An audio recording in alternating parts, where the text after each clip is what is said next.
পটলের কষা খেতে কিন্তু ভীষণ মজা। আর এটা রান্না করতে আমাদের প্রথমে একটি কড়াইয়ে পরিমাণ মতো তেল দিয়ে দিতে হবে। এরপর তেলে 1 চিমটি জিরা দিতে হবে। জিরা দেওয়ার পর পেঁয়াজ বাটা, আর যতটুকু পেঁয়াজ বাটা তার অর্ধেক পরিমাণ আদা রসুন বাটা দিয়ে দিতে হবে।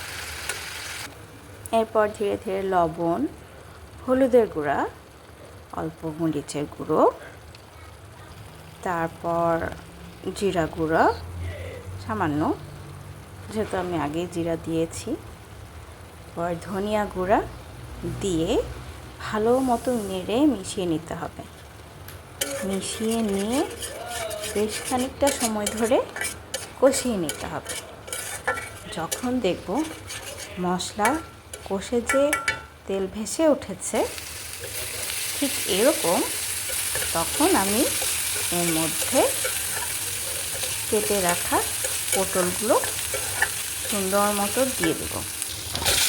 দিয়ে মশলার সাথে ভালো করে মিশিয়ে নিতে হবে নেড়ে চেড়ে। যখন পটলের সাথে মশলাগুলো ভালো মতো মিশে যাবে, তখন এর মধ্যে আমি 2 আস্ত কাঁচামরিচ দিয়ে দেব। এরপর সামান্য পরিমাণ চিনি দিয়ে দেব। সব কিছু ভালো মতো মিশে গেলে আমি এর মধ্যে পটলটা সিদ্ধ হওয়ার জন্য যতটুকু পানি দরকার, ঠিক ততটুকু পানি দিয়ে দেব।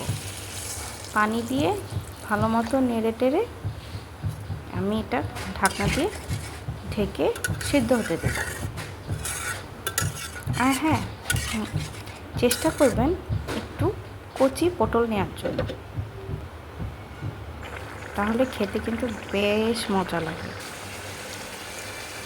কচি পটলগুলো সিদ্ধ হতে কম সময় লাগে, আর এটি রান্না করার পরেও খুব সফট আর জুসি হয়।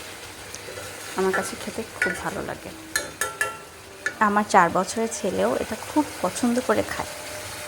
পানি শুকিয়ে যখন তেল ভেসে উঠবে, তখন একটি পাত্রে পরিবেশন করে ভাত অথবা রুটির সাথেও খেতে পারেন। রেসিপিটি ভালো লাগলে চ্যানেলটি সাবস্ক্রাইব করুন।